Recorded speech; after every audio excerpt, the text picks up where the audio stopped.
Assalamualaikum warahmatullahi taala wabarakatuh.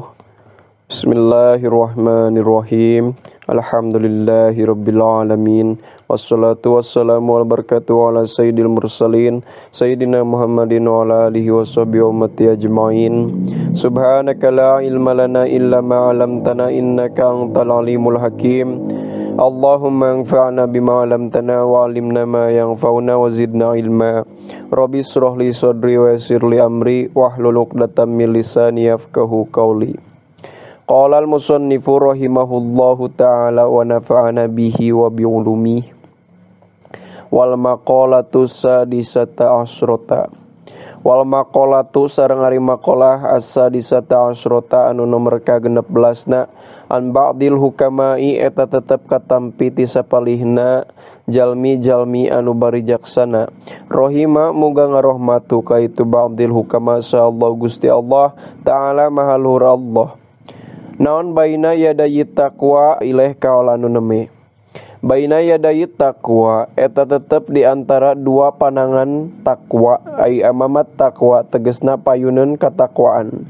Khamsu aqobatin ari 5 pirang-pirang rintangan ai masoida tegesna pirang-pirang tanjakan. Man ari saha jalma jawaza eta ngaliwat menempuh atau lulus itu siman hakana itu khamsu aqobat ai tilkal khamsa tegesna kana itu nu 5 nala maka pasti ngaraih itu man at-taqwa kana katakwaan. Wahya sareng ari itu takwa tarku muradatin nafsi eta ninggalkeun kana pirang-pirang anu dipikahayang ku nafsu. Wa mujanabatun nahyillahi jeung ngajauhan kana larangan Allah taala maha luhur Allah. Awaluha ari anu kahiji tina itu khamsu aqobat ikhtiaru siddati eta milih kana kaberat ai thaqli tegasna kaberat ala nikmati tinggal kanikmatan ai tamatui tegasna ngeuneunahan.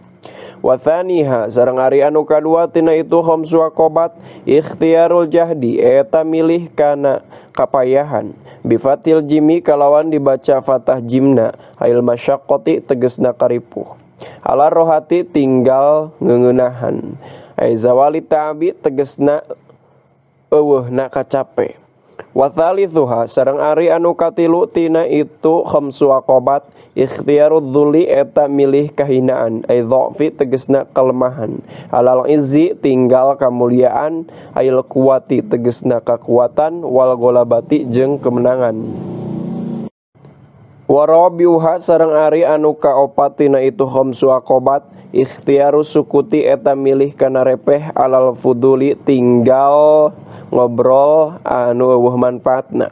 Wa sareng ari itu fudul ma eta perkara la khaira teu aya kasayaan fihi eta tetep dina itu ma minal kalami tina cariosan. Wa khamisuha sareng ari anu kalimat tina itu khamsu aqobat ikhtiarul mauti eta milih kana maut alal hayati tinggal hirup. Wal mautu sareng ari maut inda ahlillahi ta'ala mungguh ahli Allah ta'ala qamu hawa nafsi eta hancurna hawa nafsu. Faman mangka ari saha jalma mata eta geus maot itu siman an hawahu tina kahayangna itu siman faqad hayya maka nyata geus hirup itu siman bihadhihi kalawan netepan ieu maut inda ahlillah. Yan tsummal mautu salajengna ari maut yan qasimu eta narima kabagi itu maut arba'ata aqsamin kana 4 pirang-pirang bagian. Mauti ahmar tegasna kahiji maut beureum wahwa sareng ari itu maut ahmar mukhalafatun nafsi eta nyulayaan kana nafsu ngabedaan kana kahayang nafsu. Wa mautu abyad jeung kadua maut bodas wahwa sareng ari itu maut abyad aljuu eta lapar. Li'annahu karna saektosna itu ju yunawiru eta nyaangan itu ju albatina kana batin. Wa yubayyidu jeung ngabodaskeun itu ju wajhal qalbi kana wajah hate. Faman mangka ari saha jalma mata eta maut naon sabuhu rasa waregna si jalma hayat mangka hirup naon patonatuhu pinterna itu si jalma. Wa mautu ahdoro jeung ka tilu maut hejo wa huwa sareng ari tu maut ahdor labsul muraqqi eta make kana pakaian anu ditambalan minal khorqi tina lantaran bolong al mulaqqati anu geus dipikeun alati anu laki mata teu aya nilaina teu aya hargana laha eta tetep pikeun itu lati lin kitaihi karena narima terputusna si jalma wasiddatihi jeung bangetna si jalma bil qanaati dina qanaah wa mautu aswada jeung kaopat maut hideung wa huwa sareng ari itu maut aswad ihtimalu adzal khalqi eta nahan kana kanyeri ti makhluk wa huwa sareng ari itu makhluk alfana eta ruksak fillahi dina mungguh Allah li suhudil adza karena nyaksina kanyeri minhu ti Allah biru yati fana'il afali ku ningali kana rusakna pirang-pirang padamelanana fi fa'li mahbubatihi dina padamelan anu dipika cintana nyatana Allah. Wal maqalatu sareng ari maqalah sabiata asrota anu nomor ka-17 anin nabiyyi sallallahu alaihi wasallam eta tetep katampi ti Kangjeng Nabi sallallahu alaihi wasallam. Naon an-najwa tuhassinul asrara ilaih kaul anu neme. An-najwa ari munajat tuhassinu eta ngalindungi eta ngaraksa itu najwa al asroro kana pirang-pirang sir kana pirang-pirang jiwa ail musaroro tak tegesna anu dirahasiakeun tuhfidu bakal ngajaga itu najwa al umuro kana pirang-pirang perkara al maktumata anu disumputkeun fakitmanul asrori mangka ari nyumputna pirang-pirang rahasia aqwa asbabin najaji eta anu pangkuat-kuatna tina sabab munajat. Ruya diriwayatkeun anin Nabi sallallahu alaihi wasallam katampi ti Kangjeng Nabi sallallahu alaihi wasallam. Naon annahu saektosna Kangjeng Nabi qala eta parantos ngadauh Kangjeng Nabi. Istainu alal hajati bil kitmani ilaih kana qaul anu neme. Istainu kudu minta tulung kudu nyuprih pitulung aranjeun sadaya alal hajati atas pirang-pirang kabutuh bil kitmani ku cara nyumputkeun fa inna kulla dzi nikmatin karena sayaktosna saban-saban anu ngabogaan kanikmatan mahsudun eta anu bakal dihasudan wasodaqatu sareng ari sedekah tuasinu eta ngajaga itu sedekah al amwala kana pirang-pirang harta ruya parantos diriwayatkeun an Abi Darda katampi ti Abu Darda non qala lafad qala parantos nyarios Abu Darda qala Rasulullah sallallahu alaihi wasallam kana cariosan anu neme qala parantos ngadawuh Rasulullah sallallahu alaihi wasallam Rasulullah sallallahu alaihi wasallam ma min yaumin gorobat fihi samsuhu ilaih kana qaul anu neme mata aya min yaumin tina hiji dinten gorobat anu geus surup fihi dina itu yaum non samsuhu panon poena itu yaum ilawa malakani kecuali ari dua malaikat yunadiani eta ngadoa eta manggil itu malakani Allahumma ati munfikon kholafan wa mumsikan talafan kana kaul anu neme Allahumma nun Gusti ati mugi masihan Gusti munfikon kajalmi anu infak kholafan kana gaganti wa mumsikan wa sareng mugi masihan Gusti mumsikan kajalma anu teu infak anu koret talafan kana karuksakan wa unzila sareng diturunkeun fidzalika dina itu kaul Al-Qur'an dina Al-Qur'an naon fa amman a'ta wattaqa wa saddaqa bil husna fasanuyassiruhu lil yusra ayat anu neme fa amman mangka napon ari sajalma auto eta geus mere itu siman wattaqo jeung takwa itu siman wasodaqo jeung geus ngabenerkeun itu siman bil husna kana anu sae pasanu yasiru mangka tereh bakal ngagampangkeun kami nu agung huka itu siman lil yusra kana jalan kemudahan qala ngadawuh sa Ibnu Abbasin Abdullah bin Abbas radhiyallahu taala anhuma ay man a'ta fima umira wattaqa fima hudhira wasaddaqa bil khalfi min ata'ihi ilaih kana tafsir anu neme ay man tegesna risa sajal ma'ata eta geus mere itu siman fima dina perkara umira parantos diparentah itu ma Wattaqo jeung geus taqwa itu siman fima dina perkara hudiro geus dihadirkeun itu ma. Wa saddaqo jeung ngabenerkeun itu siman bil khalfi kana balasan. Min ataihi tina pamerena itu siman. Pasanuhayyu maka bakal ngajadikeun berseri-seri kami nu agung hu ka itu siman lil khoslati karena kebiasaan alati anu tuadi ngadorong itu lati ila rohati kana ketenangan. Wal ikhlasu sareng ari ikhlas yuhasinu eta ngajaga itu ikhlas al a'mala kana pirang-pirang amal. Fa'ala marotibil ikhlasi mangka ari nu pangluhur-luhurna tina pirang-pirang martabat ikhlas. Tasbiatul amali eta ngabersihkeun amal an mulahadatil khalqi tina ngaliri ka makhluk bi alla yurida ku secara yen tengah maksud si jalma bi ibadatihi ku ibadahna si jalma ilam tithala amrillahi kecuali karena turut karena perintah Allah. Wal qiyamu jeung ngadegkeun bihaqil ubudiyati kana hak ibadah duna iqbalin nasi lain karena supaya ngadepkeun jelema alahi ka itu si jalma bil mahabbati sartana mawa rasa cinta wa thanai jeung muji wal mali jeung harta wa nahwi dzalika jeung saumpama tina itu madzkur.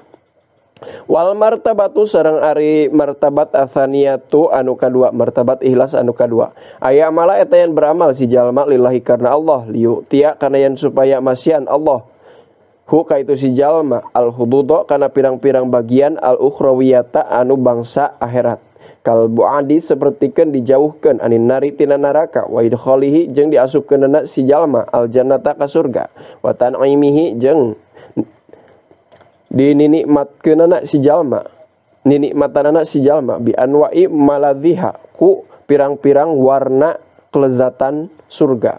Wal martabatu sareng ari martabat ikhlas as-salisatu anu nomor katiluna aya amala eta yen beramal si jalma lillahi karna Allah liu tia karna yen supaya masian Allah ka itu si jalma haddon kana bagian duniawian anu bangsa duniawi katau si ati rizki sapertikeun diluaskeunana rizki wadaf ilmu diati jeung dicegah tina pirang-pirang anu nganyerikeun wama jeung ari perkara niat ada ngalianan itu ma'dzalika kana itu madzkur kana anu martabat ikhlas tadi nu tilu riya'u madmumin eta ria anu dicacad wasodaqot wasidku sareng ari jujur fil maqali dina cariosan yuhasinu eta ngaraksa itu sidku al aqwala kana pirang-pirang cariosan fal kadzibu mangka ari jalma anu ngabohong gueru makbulin eta anu teu ditarima naon kalamuhu obrolanana itu si kadzib indallahi munggu Allah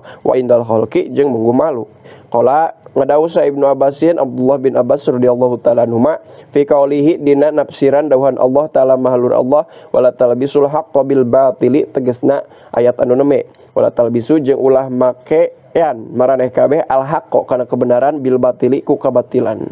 Mana cara tafsiranna ay la tukhallitu sidqa kana tafsiran anu neme ayla tu khallitu tegasna ulah nyampurkeun maraneh kabeh asidqo kana kebenaran bil kizbi ku bohong. Wa qala sareng ngadawu sabadul hukama sapalina pirang-pirang jalma anu bijaksana al kharsu khairun minal kizbi wasidqu lisani awwalu sadati kana cariosan anu me al kharsu ari pego khairun eta anu leuwih hade minal kizbi tibatan bohong wasidqu lisani jeung ari benerna ucapan awwalu sadati eta awalna kebahagiaan keselamatan.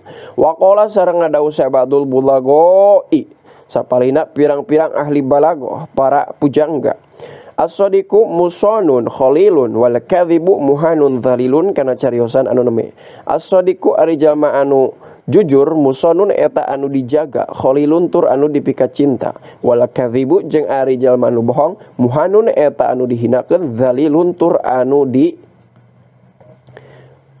tegesna anu dihinakeun. Wal masyuratu jeung ari musyawarah fil umuri dina pirang-pirang urusan tuhasinu eta ngajaga itu masyurah al araa kana pirang-pirang pendapat at-tadbirati tegesna pirang-pirang pemikiran.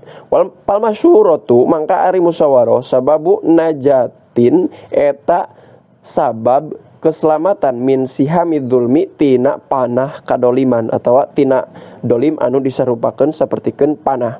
Ruwiya diriwayatkeun ani Nabi katampi ti Kangjeng Nabi sallallahu alaihi wasallam naon annahu saektosna Kangjeng Nabi qala eta paratos ngadawuh Kangjeng Nabi al masyuratu hisnun minan nadamati wa amanun minal malamati kana cariosan anu me.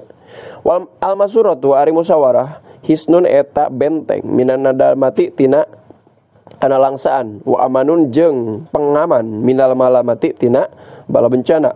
Wa qala sareng nyariosa Ali bin Abi Thalibin Sayyidina Ali bin Abi Thalib karamallahu wajhah wa radhiyallahu ta'ala an.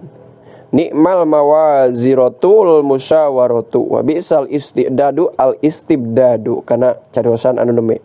Nikma kacida sayana sa al muwaziratu wazir pirang-pirang wazir kabinet al musyawaratu eta musyawarah wa bi'sa jeung kacida gorengna non al istidadu pangabisa bakat al istibdadu eta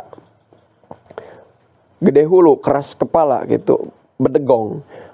Wal masuratu jeung ari masuro bisukuni sini kelawan dibaca sina berarti maswaro wa fathil wawi jeung dibaca patah wauna berarti dibaca al maswaro.